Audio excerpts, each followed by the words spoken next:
Shalom, shalom, bien-aimés dans l'Éternel, shalom, nous sommes très contents, shalom, pour na kupusana na tango oyo, liboso na présence na bino poto kabola maloba na Nzambe, molimisa, esengo ezali molingami, David alobi, je suis dans la joie lorsqu'on me dit, allons dans la maison de l'Éternel, je suis dans la joie lorsque je dis à mon cœur, allons-y et partageons la bonne nouvelle parce que nous vivons pour la bonne nouvelle, nous vivons pour la mission et nous dépendons de la mission que Dieu nous a confiée. La mission ne dépend pas de nous, bien-aimés, et c'est pourquoi nous devons être dans la joie. Nous devons être dans la joie. Tozali kobika pona mosala onzamba pesi biso tina na biso kati na mokili ezali kosala onzamba lobi. Oui, tolingi kokota na kati na mateya na biso. Bongo liboso na yango, la musique nous fera du bien liboso na yango, topusana liboso na présence na Nzambe tosopa mitema na biso, oto yoka musique oyo, ekosukola biso mitema, oui, musique eza lokola savon, ezali kolongola salite, ekotisa biso na présence na Nzambe, oto simba malamu, oyo, Nzambe azoloba na biso, alléluia. Oh oui, Yesu kombo na nguya, kombo kitoko. Yesu kombo etatolaka. Kombo etonda makoki, kombo etonda na nyonso.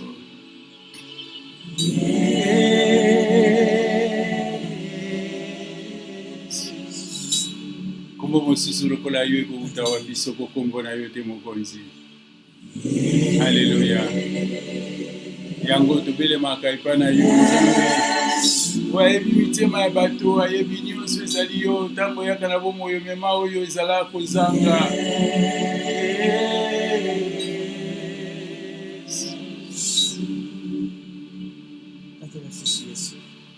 Tatola lisusu loba Yesu ozali nkolo.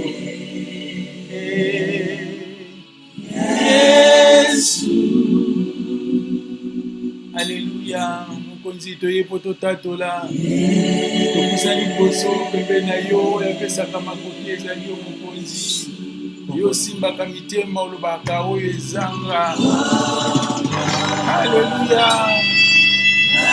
Kombo na nguya, kombo nelonga, kombo na Yesu.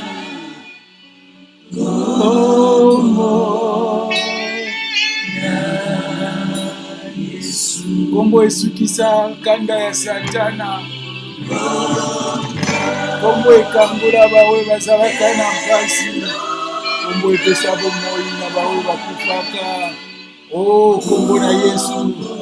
Kombo tomesana kotatola. Kombo tomesana koyembela. Kombo etonda makasi. Alléluia. Merci mokonzi. Kombo na yo Nzambe. Topusani tosopa mitema na biso na présence na yo. Toye Nzambe potolingi toloba ponetina na yo tozana posa na yo makonzi. Alléluia. Kombo echanja lisolo ya mitema. Kombo epesa longa na baoyo bazanga makasi. Kombo emema bomoto na bosantu. Kombo esala misala na Golgotha oyo echanja lisolo ya mokili.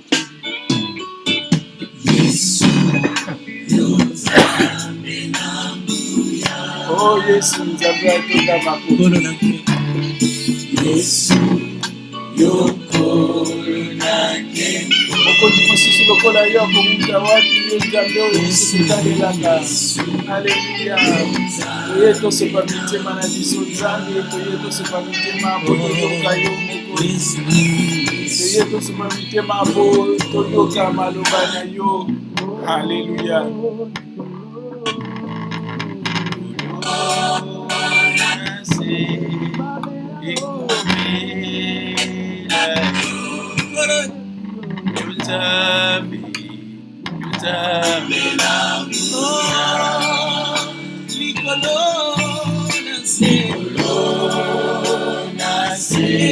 Corona se kubamelaka oya tonda na nguya wazana makoki ya shanja lisolo wana wakapasika na bomoi na bato oyo aloba oyo bato bayoka te oyo apesa oyo bato bazalaka koluka moto akokokanisa na yo ezali te mokonzi ozali elonga mpe makasi ya baoyo batabelaka yo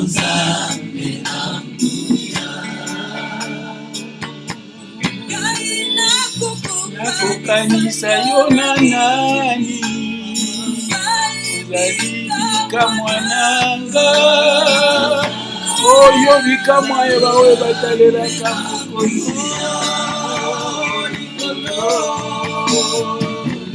likolo na sekolo ekubambela yo likolo Yesu. Haleluya, haleluya, yo mokonzi ya makoki likolo na se ekubambela yo Nzambe topesa liboso epa na yo okiti mokonzi topesani. Haleluya, merci po toloba merci mokonzi atonda na makoki toloba merci mokonzi atonda na nkembo yo nde obengi biso topusana liboso epa na yo mpona kokabola maloba na yo yo nde obengi biso topusana liboso epa na yo mpona koyoka oyo obongisi pambola ntango oyo Nzambe ezala ntango oyo ekozala profitable mpona moko na moko na biso na kombo na Yesu eleki bakombo nyonso nde tobondeli bongo tolobi amen. Merci molingami toyebisi je na biso tozali koloba tozali kokabola liloba na Nzambe sur la connaissance envers Dieu. Olimbisa mwa kosu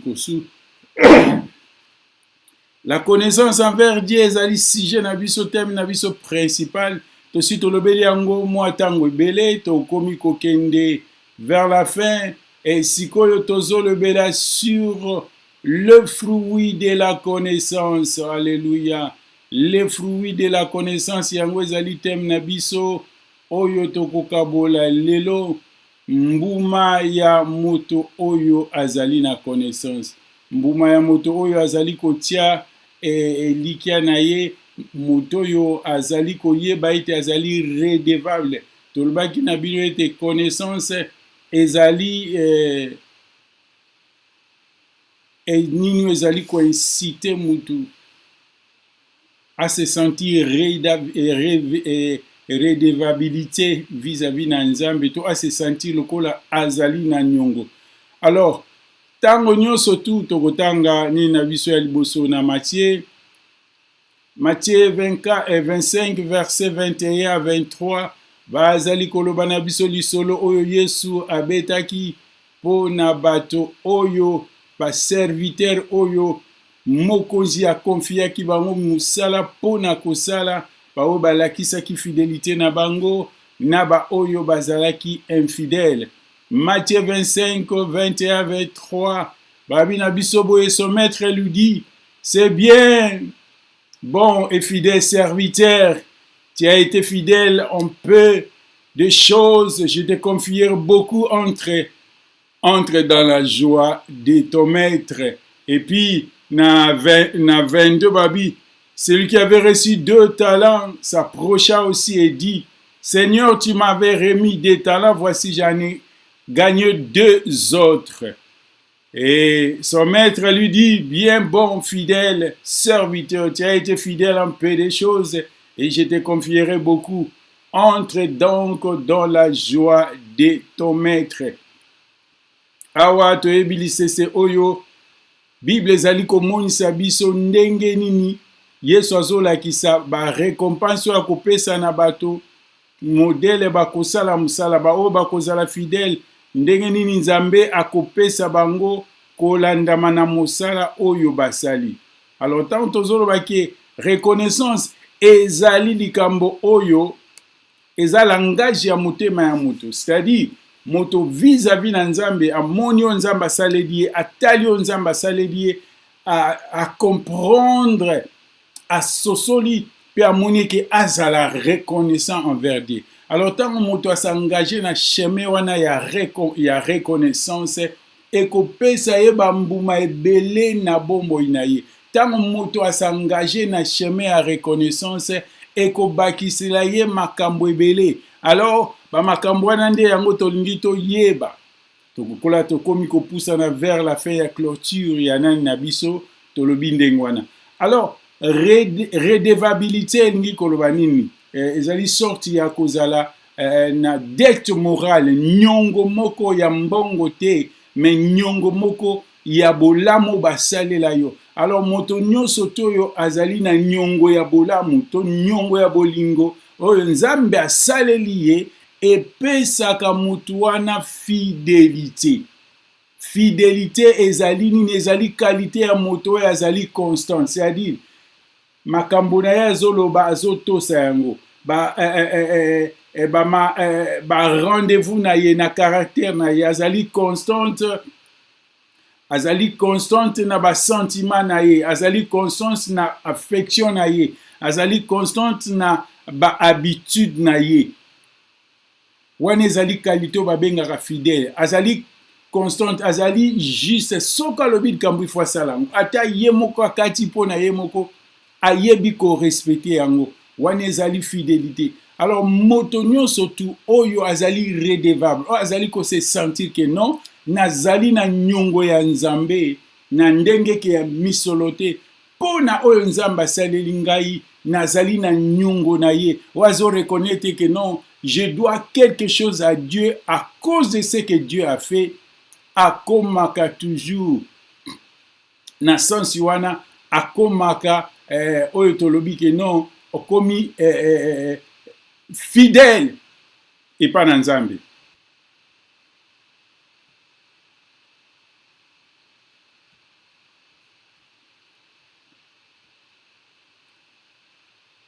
Okomi fidèle epa na Nzambe pe ozali kotambola ndenge Nzambe alingi.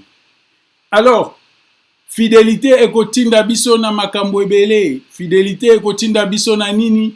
Quand on est fidèle à Dieu, ezotinda biso tosala volonté na Nzambe, tosala makambo ndenge Nzambe lobi na biso tosala. Parce que un serviteur fidèle yango Bible elakisi biso wa Yesu azopesa lisese te Nzambe apesi talent na bato na ye, alobi bosala makasi bosalela yango. Tango ake mobembo mokonzi wana azongi abandi kosenga bato oyo apesaki misala basala, nde azali kodécouvrir oyo bazalaki fidèle. Alors fidélité ezotinda biso tosala musala na Nzambe ndenge volonté na ye ezali, selon Dieu comme Dieu nous l'a dit. Fidélité ezali kotinda biso to marcher na volonté na Nzambe, quel que soit makambo tokokutana na yango. Parce que bato ebele balakaki ete bakotambola na Nzambe kio na suka, mais tango bitumbe ye, tango mimekanyo ye, tango bambonge ye mipepe ye, abandonné azali sous fidélité. Mais fidélité oyo tokozwa na nzela ya koyeba bolamu na Nzambe, ya ko reconnaître bolamu na Nzambe na bomoi na biso, ekopesa biso makasi ya kotelema ngwi, ya ko résister même temps bavant ezali contraire, parce que oyebi Nzambe oyo ozali reconnaissant envers ye, ekopesa yo makasi. Pe fidélité ezali kopesa d'abord respect na parole na yo moko oyo lobi. Parole na yo moko oyeba ko respecter yango. Bato mususu azali même incapable ya ko respecter parole na ye. Fidélité ezali kopesa yo makasi ya koyeba ozala moto azali ko respecter parole. Okomona ete moto aza reconnaissant. Oya yebi Nzambe asalela ye, azali fidèle na ba rendez-vous. Aza mutute lelo amonani lobi akomona te. Azali fidèle parce que Bible dit que votre oui soit oui, que votre non soit non. Tango lobi ete oui na kosala musala wana, ozwi ekateli ya kotosa Nzambe pona redevabilité ozanango, pona nyongo ya conscience ozanango, pona nyongo ya bolingo ozanango epa na Nzambe, ozali toujours fidèle po soko kanisi Nzambe asalelaka yo olobi non nakoki kokoma infidélité. Ozali fidèle yo wana na ba rendez-vous na église, na ba rendez-vous nyonso tout kaka église te, mais surtout à rapport tozolobela makambo etali servir Dieu. Okomona ozali serviteur fidèle lokola Yesu auti koloba na nani. Ozoya po na bato te, ozoya te po bato bazoya, ozoya po olakaki nzambe okoya yango ozoya. Bato mosusu bazelaka akomi na église église yango bato nano bakomi te, mais yo oza nani? Yo poza mutu. Donc ozela kaka te, bato bayaka liboso po yo koma, ozali fidèle na kotambola na nzela wana. Et d'ailleurs fidélité ezali moko ya caractère na Nzambe. Alléluia. Moko ya caractère na Nzambe. Bible yebisi biso que notre Dieu c'est un Dieu fidèle. 1 Thessaloniciens 5:24, notre Dieu c'est un Dieu fidèle. Et Bible monisi biso était fidèle. Ezali kombo na Yesu. Yesu c'est le fidèle. On l'appelle aussi fidèle. Dans Apocalypse 19:11, Yesu balobi était, il est fidèle. Son nom c'est fidèle. Jésus. Alors fidélité ezali caractère moko important pour na moto oyo azali kosalela Nzambe, oyo azali kozela récompense, oyo azali kozela reward nde balobaka na anglais, oyo azozela libonza, oyo azozela Nzambe afuta ye. Il faut ozala fidèle. Yango Yesu azoyebisa osali wana alobi ozali mosali malamu fidèle kota na kati na bokonzi. Mais fidélité ezali fruit ya reconnaissance. Tango ozali reconnaissant epai na Dieu, tango ozali koyeba oyo Nzambe asaleli yo, ezali ke non nakoki komanke na rendez-vous ya mutu wana te. Alléluia. Bolimbisi. Nakoki komanke te pona oyo asalela ngai, non nakoki ozonga nsima te. Eza pona bato te, kasi eza pona Nzambe. Par rapport na oyo Nzambe asalela ngai, nga pe fona asalela ye. Nzambe aza fidèle na ba rendez-vous ya vie na ngai. Nzambe aza fidèle parce que soki arataki so Nzambe ye retard pona kopesa yo pema. Alléluia. So Nzambe ye retard na tongo po azongisela yo pema na yo, supposons que ezalaka ndenge wana, bato ebele bakokufa. Mais Nzambe azali fidèle. Soki Nzambe abosanaki koprotege yo mokolo wana, a raté rendez-vous ya koprotege yo. Parlons à la manière des hommes bien-aimés. Okomona été catastrophe ekosalama na bomoi na yo. Alors, moto aza redevable na Nzambe, c'est-à-dire moto aza na nyongo ya bolingo epa na Nzambe, azali fidèle na ba rendez-vous. Azali moto arataka ba rendez-vous pamba te. Azali moto asalelaka Nzambe te po bato baye to bato baye te. Il est là parce qu'il sait que Dieu est là. Alléluia. Nzambe alobaki eke ya kozala wana liboso. Soki botiaki lor na bino, Nzambe asakomi wana. Alors moi je viens, je suis fidèle. Je viens parce que Dieu est là. Mais ce que zali na reconnaissance te, oyebite bolam oyo Nzambe asalela, parce que reconnaissance ezowuta na makambo Nzambe asalela. Et puis tango mosusu eza te ke oyebite oza nango te po yo na Nzambe tango mosusu bokuta ina mte.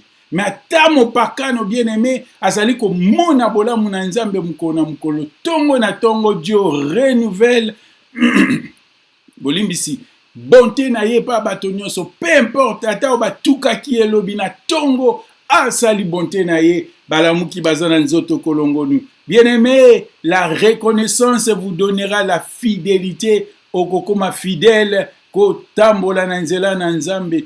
Alors proverbe ezoloba na biso susu nini, fruit ya mibale oyo ezopesa biso ezali la crainte. Proverbe 1:7 babi la crainte de l'Éternel est le commencement de la sagesse ou de la science. Les sensés méprisent la sagesse et l'instruction. Crainte ya Nzambe, kobanga Nzambe, oyo ezali fruit moko très important. Moto nyonso tu. D'abord, laissons dire ceci. Poto koma kolobela reconnaissance, esengeli toyeba ke non tokoleka pa la connaissance. Alléluia. Poto lobela la reconnaissance. Poto koma reconnaissant, il faut tozwa connaissance. Moto moko te akoki kokoma reconnaissance soko azwi connaissance ya bolamu basaleli ete. Soko ndimi te ke o basaleli eza bolamu, okokoma reconnaissant te. Amen.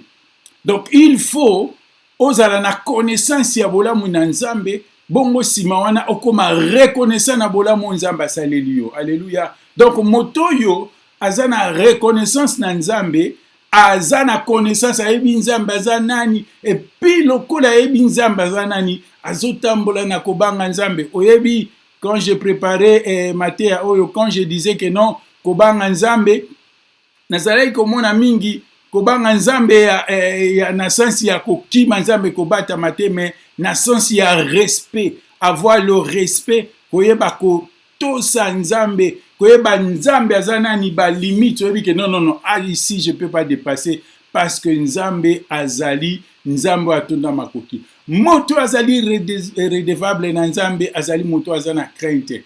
Connaissance ezali kopesa biso crainte. Et tango zana ko banga Nzambe, ekosuka wana te kobotela yo mbuma mosusu ya mibale.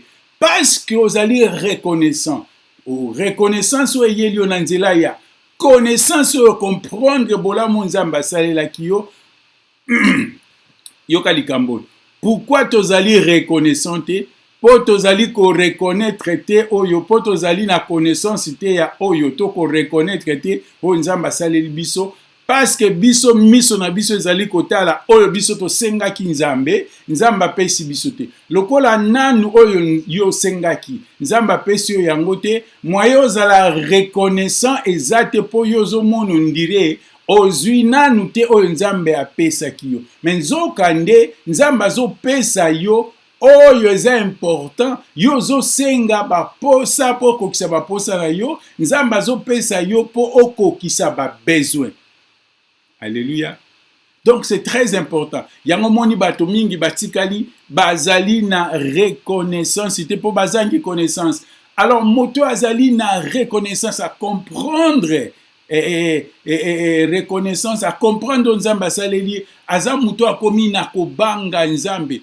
Pe kobanga Nzambe ezali kopesa sagesse. Alléluia. Omoni makambo Nzambe ndenge kendeke. Soko koti eza lokola ndako, okoti na kati ya ndako wana. Olimbisi, lokola koti porte, okoti na kati kuna ba chambre ezali. Okotaki na kobanga, okomi na kati na kobanga, kobange pesi yo sagesse. Parce que Bible lobi la crainte de l'Éternel c'est le commencement de la sagesse. Alors moto aza reconnaissant pa na Nzambe, oya yebi Nzambe, oya banga ka Nzambe, Nzambe akobakisela ye lisusu sagesse likolo wana. Akomi mutu ya sagesse parce que azali kotambola na kobanga Nzambe. Oui bien-aimé, la crainte de Dieu c'est le commencement de la sagesse. Mais soko zui crainte ozui sagesse okosuka wana te parce que yebi nani oyo Nzambe azali, par ndenge ya kosala Nzambe okomi obéissant kotosa Nzambe. Tango zali kotambola na kobanga Nzambe ekobakisela yo l'obéissance. Obéissance ezali action ya ko se soumettre pona ko respecter oyo basengi yo osala. C'est par l'obéissance que nous recevons nos promesses de Dieu.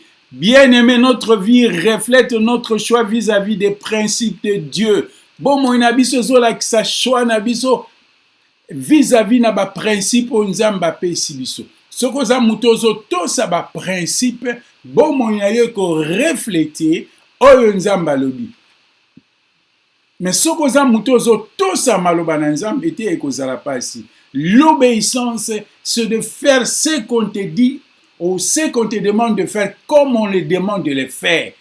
En même temps, ezali kokokana. Makambo Nzambe eza kokokana. En même temps, tozolobela neti la fidélité. Tu comprends? Alors, bato bazali reconnaissant, komona bango bazali obéissant. Azo reconnaître bolamu Nzambe asalela ye, et puis azali yeba connaître to azali ko reconnaître nguya na Nzambe na bomo inaye, pe azali ko mema na crainte wana epesi sagesse, sagesse epesi obéissance. L'obéissance c'est quelque chose otozanango pona kozwa ba promesse na Nzambe. Si tu n'es pas obéissant, tu ne recevras pas les promesses de Dieu. Sokoza moto yo to sakate o kozwa libonza na Nzambe te. ba oyo batosaka nzambe nde bango bakozwa oyo nzambe abongisi. Oyebi toza na problème ya kotosa nzambe, toza na problème ya kozala reconnaissant pour nini? Parce que la reconnaissance c'est la gratitude.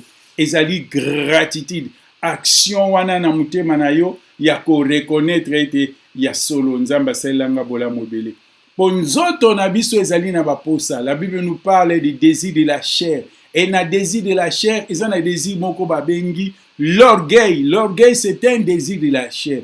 Alors, sokoza mutoza reconnaissante ozali ingrat. Sokozali ingrat parce que orgueil ezakati na yo. Un orgueilleux n'est pas reconnaissant. Un orgueilleux andimakate. A reconnaissant kabola mo basali ete. Ya lukaka kote ba faute ezali. Et la Bible nous montre que les orgueilleux n'hériteront pas le royaume des cieux. La plupart des cas, nous manquons la reconnaissance par rapport à ce que Dieu nous fait. Parce que le désir de la chair prend les désirs. Et likolo ya bo moina biso ba posa na nzoto ezali kokomisa biso lolendo moye tozala reconnaissant et pas na nzambe ezalité. Est-ce que reconnaissance ya ozanango pas na nzambe epesi yo gratitude ou bien epesi yo ingratitude? Est-ce que zo vivre na ingratitude tozo vivre na gratitude? Est-ce que zo yeba bolamu na nzambe? Bien aimé sokola muki na tongo kokanisa te eza pona yo nde yango wana olamuki. Non, eza pona nzambe. Esengelo yeba yango ke non, c'est pour Dieu que tu as reçu ce matin. Nzambe muto asali parce que yo sali loko moko te olala ki olamuki et tu ne sais même pas oyo nini elekaki. Alléluia. Oyo elekaki oyebi yango te na butu na yo. Mais Dieu a fait grâce et c'est pourquoi tu dois être reconnaissant. Sala reconnaissant et pas na nzambe. Fruri ya suka oye pesaka muto aza reconnaissant, muto azali ko se sentir que azali redevable, or to be grateful, koza la reconnaissance pa na nzambe azozwa engagement de servir. Okomona muto wana azo engagement ya kosalela nzambe pe azali kotosa yango parce qu'il reconnaît le bonheur de Dieu. Azo reconnaître que bolamo nzamba salela ye. Azo reconnaître que ete ndenge David alobaki molimo na ngai zala reconnaissant pa na nzambe parce que ye mutu abikisa yo na ba maladi nyoso, ye mutu abikisa yo na da mabe nyoso, ye mutu alimbisa masumu na yo, molimo na ngai zala reconnaissant. Nalobaki na bino ete bato bele bakoma parce que nous autres étant bolisaka bango moyens à la reconnaissance ezate. Pose à la moto à la reconnaissance, il faut payer sa nzoto na meeting. Il faut rappeler une nzoto na yo, il faut rappeler une nzoto na yo que non ko bosa na kate makambo nzamba sala. Nzoto na ngai ko bosa na te oyo nzamba sala. Oui, nalobaki ba maladi ebomi bato yo bikaki na maladi wana banzela oyo lekaki o ba accident salamaki yo lekaki yango zalaki sauve bisiko yo fandaki mutu comme ça yaki ko tout esika wana mutu moko akufi wana zala reconnaissant. Et puis la reconnaissance ezopesa biso bolimbisi engagement parce qu'obéissance ezali au koti na kati na engagement ya ko servir. Oza ko servir nzambe po na bato te. Oza ko servir nzambe po eto yebi ete nzambe moto asali ti ozala. O décider na ko s'engager na ko landa Yesu pe ko servir ye. Bien aimé moto nyonso to ayebi Yesu. Oyo nyonso to ayebi ete Yesu azali auteur ya vie na ye. Moto nyonso ayebi ete sokazo bike eza po na Yesu. Azwaka engagement. Tala na Bible komona bato mingi o Yesu abikisa baza reconnaissant bazwa engagement ya kolanda Yesu. Alléluia. Na Luc 8 esika oyo tokotanga tanga na 37 à 39 ezaki na moto moko yo babenge l'homme de Générazette.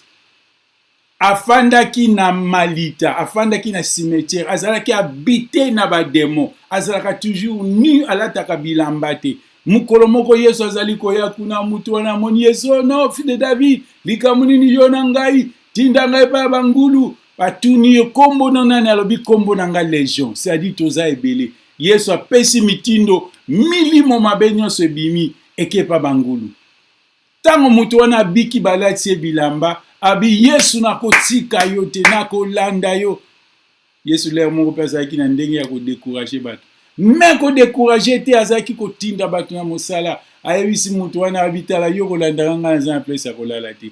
Kende ndeko te ya sango malamu zwa engagement ya kosalela Yesu. Oui, Yesu azalaki na posa te bato basalela ye esika ye azali. Atindi ye alobi kende kote ya sango malamu. Bien aimé, soko yebi o nzamba asalelaki yo. Soko yebi place nyo yo salaka. Na esiko komi sikoyo. Kende kosalela nzambe.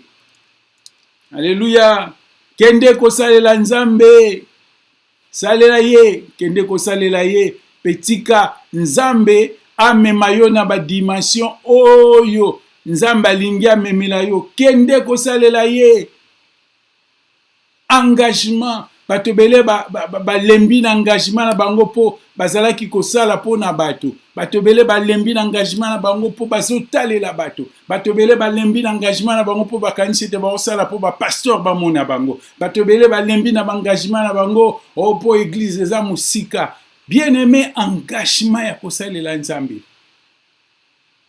Engagement ya kosalela nzambe. David alobi na psaume 9 ayebisi molimo na alobi ete nakofanda kimia te molimo na ngai. Psaume 9 1 à 5. Nakofanda kimia te molimo na ngai, nakotatola bolamu na yo, nakolobe pa bato nyonso pona nini, parce que je reconnais ce que Dieu a fait. Soko nazana bomo ilelo eza pona ye. Oh oui, nasepelaka na témoignage ya bien-aimé na biso le moloto alobi tango na biki natali na lobi oh soko na biki eza pona Yesu nakosalela ye lisusu. Tango nazana bomoi nayebi ete bomoi yo nazwi eza pona nzambe nakosalela ye lisusu. Je m'engage non à côté des hommes, oui tozosala na kati na église mais en kotalaka bato te. Tala nzambo abengi yo, nzambo asali bolamu pona yo, nzambo apesi yo makoki, zwa engagement ya koservir ye. Na uti koloba tout à l'heure awatke, nous dépendons de la mission. Biso mission nzamba apesi biso nde yango wana ezali ko dépendre. Biso tozo dépendre, mission zo dépendre na biso te. Yo zo vivre pona lotomo nzamba apesi yo. Eza eloko yo ko pesa nzambe to ko sepesa nzambe koleka. Soki kaka okaba bomo ina yo. Au servir l'engagement. Engagement pesaka makambo ebele. Engagement pesaka sengaka mutu azala fidèle. Alléluia. Ta makambo nzambe ndenge tournaka. Soko zio engagement ya kosala na kati église odi non je m'engage. Banda lelo na komi moyembi ekotinda okimaka su église pampamba te.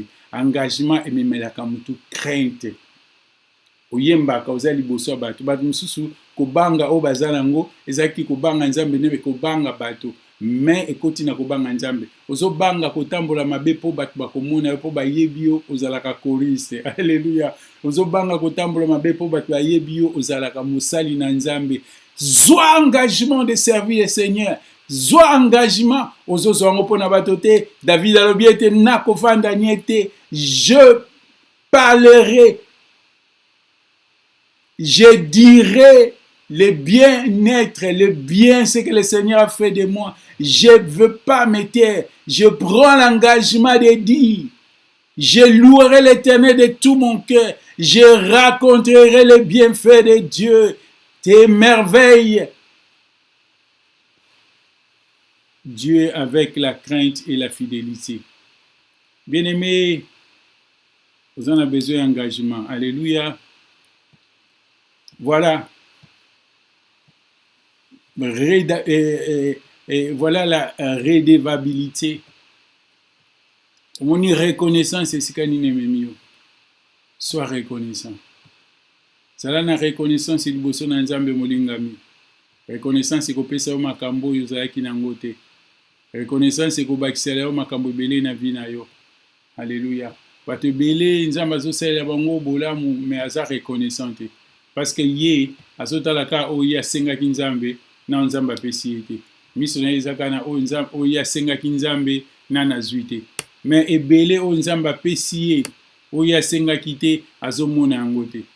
Azoyeba te. Mais nzambe azali wana, aza reconnaissant, nzambe aza fidèle. na ba rendez-vous na ye. Alléluia. Bien-aimé, sois reconnaissant. Sala na reconnaissance. Alléluia. Yozali nzambe na biso. Yesu kombo kitoko. Toye koko Yesu na makolo na yo Yesu. Toye lokola bana, toye lokola basali, toye lokola baombo, toye lokola batoyo bandima kosalela yo. Toye lokola batoyo bakaba bomoi na bango liboso epa na yo. Alléluia.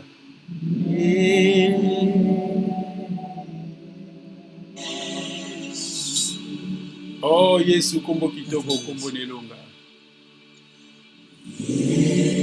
Mokonzi toye liboso epa na yo mpo ete ya oyo esika na mitema na biso. Oh Yesu kombo kitoko. Sunga ngai mpo ete nayeba kozala reconnaissant natala bolamu na yo esali na bomoi na ngai na motema na ngai nazala na nyongo wana ya kosalela yo. Sunga molingami na ngai Yesu mpo ete nyonso na biso o etalama na yo tozwa bambuma ya reconnaissance na bomoi na biso.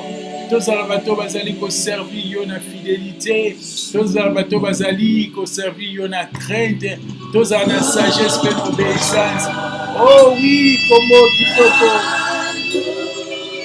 kombo na nguya mokonzi sunga biso, kombo nelonga. Alléluia. Kombo na Yesu, kombo na Yesu, kombo etonda makoki mokonzi topusani. Kombo nelonga, kombo na Yesu. Oh, kombo na nguya. Alléluia. Kombo na nguya, kombo na Yesu. Kombo nelonga bayengene. Kombo nelonga. Kombo nelonga na mitema na bato. Kombo esala makambo oyo bato basala te, bamona te, bayoka te, bakomona pe te. Kombo emema oyo ezalaka te, ebimisa yango.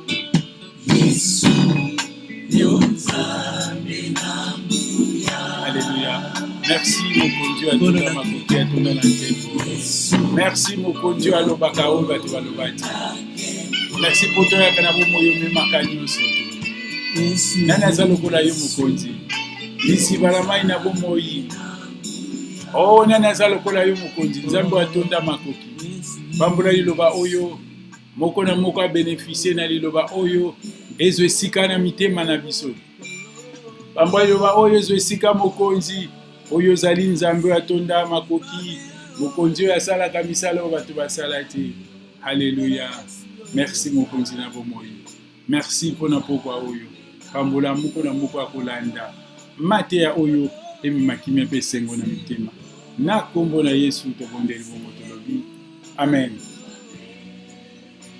Merci molingami nzambe pambola yo. Nzambe akokisa les fruits de la reconnaissance ezalaki mater na biso lelo. Alors tozali kolendisa balingami ko soutenir mosala. Soutenir mosala oyo pusala pembe na biso, kabola na biso ba sujet de prière to bondela pona yo. Numéro na biso yango wana ezali ko défiler. Nzambe apambola yo ezalaki bongo mombo na Nzambe la sentinelle de la maison. Nzambe asunga pe tomona na biso nyonso tu nambala ezali koya na kombo na Yesu tolobi biso nyonso. Amen.